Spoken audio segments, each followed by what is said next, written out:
Story 1. The fluorescent lights flickered overhead as I descended into the dimly lit basement of our Target store. My footsteps echoed against the concrete floor, creating an eerie rhythm that seemed to blend with the whispers. The whispers, soft, almost indiscernible, had haunted my thoughts for weeks now, but tonight, they felt louder, more insistent. I brushed it off as exhaustion at first. Working the late shift in retail can mess with your mind, they say. But as I passed rows of cardboard boxes and towering shelves of merchandise, the whispers seemed to grow clearer, more distinct. I halted, straining my ears to catch the words. At first, it was like trying to grasp smoke, elusive, fleeting. But then, amidst the static of the fluorescent lights and the distant hum of the air conditioning, I heard it, a voice, faint yet unmistakable. "Help me." My heart skipped a beat. The voice was barely a whisper, but its plea sent a chill down my spine. I glanced around, half expecting to see someone hiding in the shadows, playing a cruel prank. But the basement was empty, save for me. "Hello?" I called out tentatively, my voice wavering. No response. Shaking off the unease, I continued my task, methodically scanning the items on my list. But with each step, the whispers seemed to follow, growing louder, more urgent.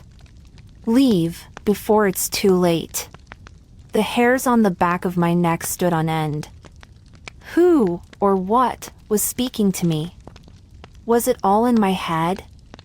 I couldn't shake the feeling of being watched, of being enveloped by an unseen presence that lingered just beyond the edge of perception. I quickened my pace, eager to escape the suffocating grip of the basement. But as I turned to ascend the stairs, a sudden gust of wind slammed the door shut, sealing me in darkness. Panic surged through my veins, constricting my chest. "Let me out!" I cried, pounding on the door with trembling fists. But the whispers only grew louder, swirling around me like a malevolent storm. "Find the key, break the curse." The words echoed in my mind, filling me with a sense of dread. What curse? And where was I supposed to find a key? With trembling hands, I fumbled for my phone, using its feeble light to navigate the darkness. My heart sank as I realized the battery was nearly dead, a cruel irony in this moment of desperate need. I stumbled forward, my senses on high alert, every creak of the floorboards, every whisper of the wind sending shivers down my spine. And then, amidst the shadows, I saw it, a glint of metal lying atop a dusty shelf. The key. With a surge of adrenaline, I reached out, grasping it tightly in my trembling hand. But as I turned to flee, a sudden gust of wind extinguished my phone's light, plunging me into utter darkness. Panic consumed me as I fumbled for the key, my fingers slipping on its smooth surface. And then, just as despair threatened to overwhelm me, a dim light flickered to life in the distance, a beacon of hope in the suffocating darkness. Heart pounding, I stumbled forward, guided by the faint glow of the light. But as I drew closer, I realized with a sinking feeling that it wasn't the comforting glow of safety, it was something else entirely. A figure stood before me, bathed in an ethereal glow that seemed to emanate from within. Its features were indistinct, blurred by the shifting shadows, but its eyes burned with an otherworldly intensity. "Who are you?" I whispered, my voice barely audible over the sound of my racing heart. The figure said nothing, its gaze piercing me to the core. And then, with a silent gesture, it extended a hand that held not salvation, but something far more sinister. Instinctively, I recoiled, my mind screaming at me to flee. But as I turned to run, a sudden force slammed into me, sending me sprawling to the ground. I gasped for breath, my lungs burning with exertion, as the figure loomed over me, its presence suffocating. And then, with a soundless scream, it vanished, leaving me alone in the darkness once more. For a moment, I lay there, trembling and disoriented, unsure of what had just transpired. But then, with a surge of determination, I rose to my feet, clutching the key tightly in my hand. I had to get out of here. I had to escape this nightmare. I stumbled forward, guided by the faint glow of the light. And as I reached the door, I felt a surge of relief wash over me, a relief tempered only by the knowledge that this was far from over. But for now, I was free. Free from the whispers that haunted my dreams. Free from the darkness that threatened to consume me. And as I stepped out into the cool night air, I vowed to never return to that basement again. For in the depths of Target, something lurked, waiting to ensnare its next victim in its web of shadows. Story 2. I never believed in the supernatural until I started working the night shift at Target. It was just a part-time job to help me through college. Let me give you some backstory. I am a 19-year-old male that lives in Scottsdale, Arizona. My name's Alex, and for months, I worked the graveyard shift at our local Target store. The hours were quiet, with only a handful of customers wandering in during the dead of night. Most of my time was spent rearranging shelves, restocking products, and occasionally dealing with the odd shoplifter. But one night, something changed. It started with subtle shifts, things I could easily dismiss as my imagination playing tricks on me in the silence of the store. Mannequins that seemed to be in one spot would inexplicably move to another by morning. At first, I chalked it up to tiredness, maybe I misplaced them in my grogginess. But as the nights went on, the movements became more pronounced, more deliberate. I remember one particularly eerie incident. I had just finished restocking the clothing section and was about to head to the break room when I caught a glimpse of movement out of the corner of my eye. Turning to look, I saw one of the mannequins, a female figure wearing a summer dress, had shifted positions. It was now facing me directly, its plastic eyes seeming to stare into mine.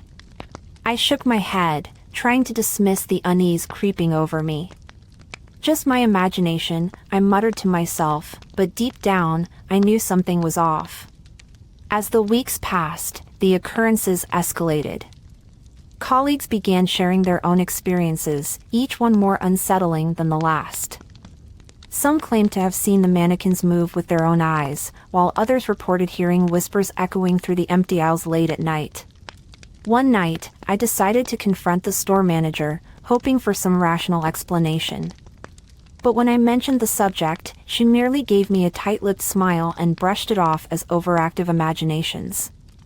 "Just focus on your work, Alex," she said dismissively, leaving me with more questions than answers.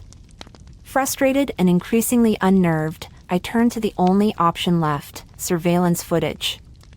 I spent hours combing through recordings, searching for any evidence of foul play or explanation for the bizarre occurrences. But what I found only deepened the mystery. On one particular night, the cameras captured something that made my blood run cold. In the dim glow of the store's lights, the mannequins appeared to come to life, their stiff limbs moving in jerky, unnatural motions. They didn't walk like humans, it was more like they were being dragged across the floor by invisible hands. And then, as suddenly as it began, they froze, returning to their original positions as if nothing had happened. I couldn't believe what I was seeing.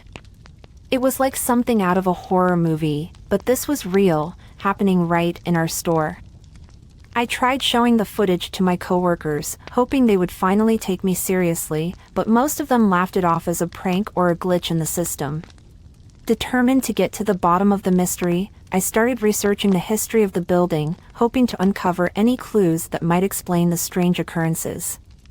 What I found only added to my growing sense of dread.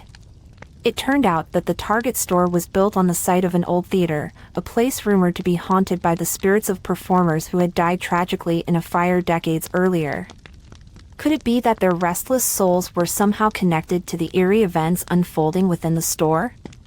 Armed with this new information, I delved deeper into the store's past, uncovering stories of strange happenings and unexplained phenomena dating back years.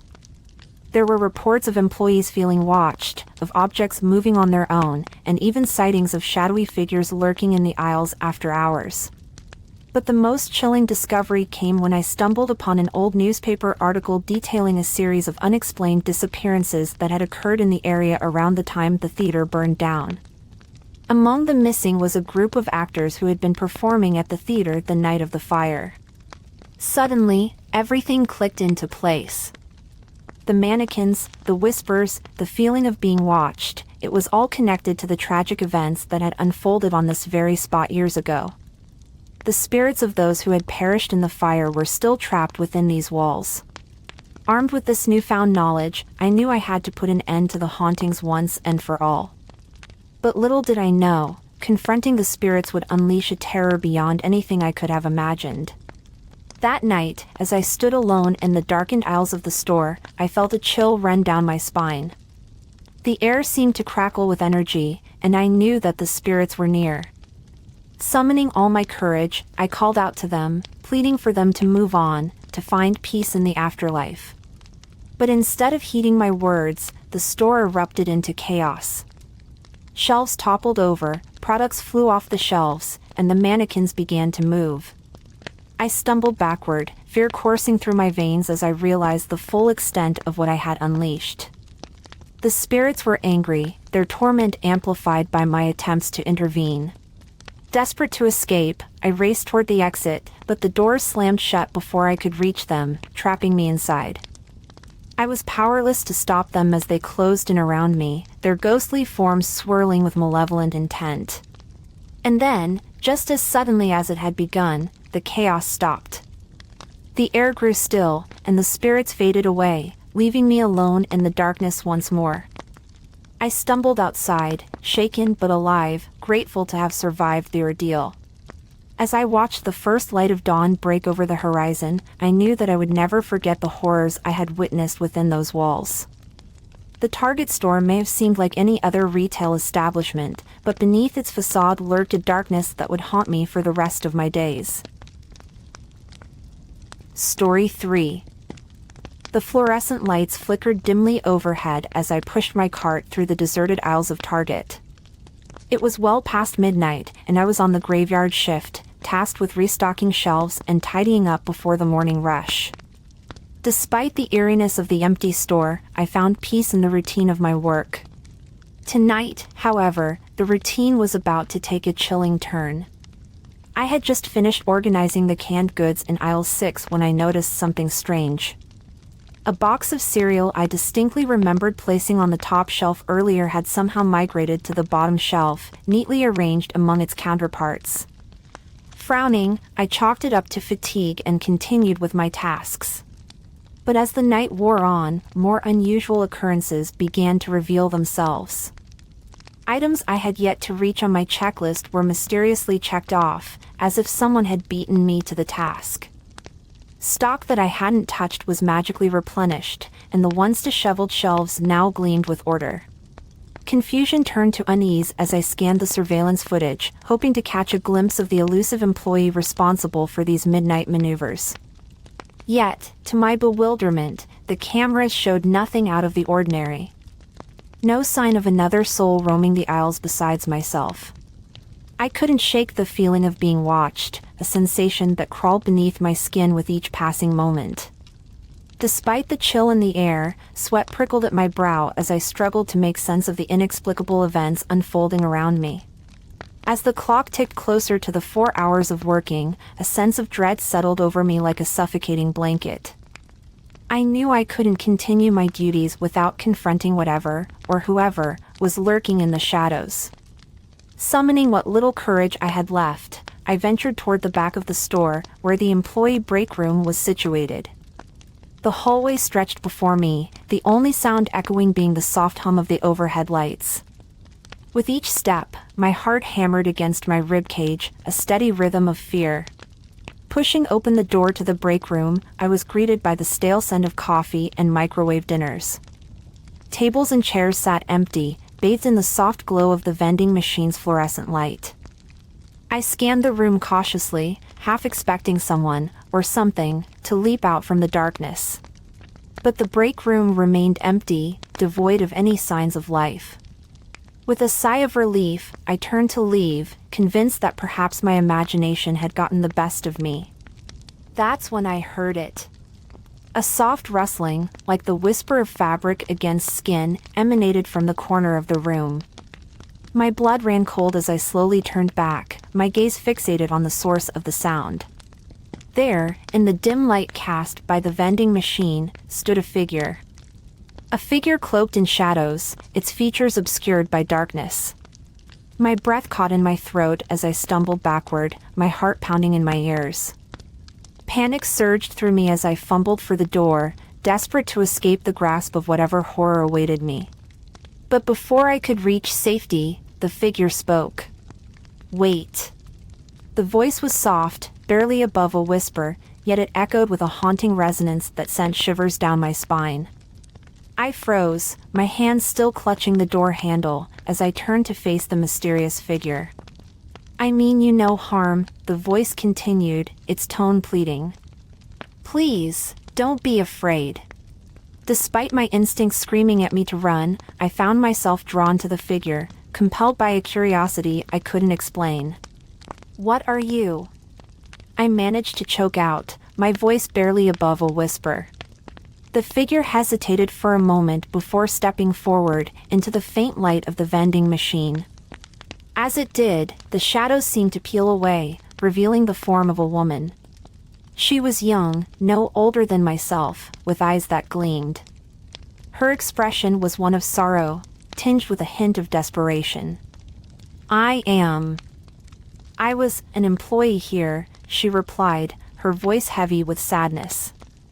"But I've been trapped in this place for so long, forgotten by the world above." I stared at her in disbelief, my mind struggling to comprehend the words she spoke. "How is that possible?" I asked, my voice trembling. "How can you still be here?" She sighed, a sound filled with resignation. "I don't know," she admitted, her gaze falling to the floor. "All I know is that I cannot leave. I am bound to this place, condemned to wander its halls for eternity." A chill ran down my spine as her words sank in. The realization of what she was, a ghost, trapped between the worlds of the living and the dead, sent a shiver down my spine. "I'm sorry," I whispered, my voice barely audible. "Is there anything I can do to help you?" She looked up at me, her eyes filled with a mixture of hope and despair. "I don't know," she replied, her voice barely above a whisper. "But perhaps you can help me find peace. Perhaps you can help me escape this prison." I hesitated, unsure of how to respond. The rational part of my mind screamed at me to flee, to forget this encounter ever happened. But something deep within me urged me to stay, to help this lost soul find the peace she so desperately sought. With a newfound resolve, I stepped forward, extending my hand to her. "I'll do whatever I can to help," I promised, my voice filled with determination. "We'll find a way to set you free, I swear it." A glimmer of hope flickered in her eyes as she reached out, her ethereal hand trembling slightly as it met mine. "Thank you," she whispered, her voice barely audible over the hum of the vending machine. "Thank you for giving me hope." Together, we stood in the darkness of the break room, two souls bound by a shared determination to break free from the chains that bound us. And as the first rays of dawn began to creep through the windows, I knew that our journey was only just beginning.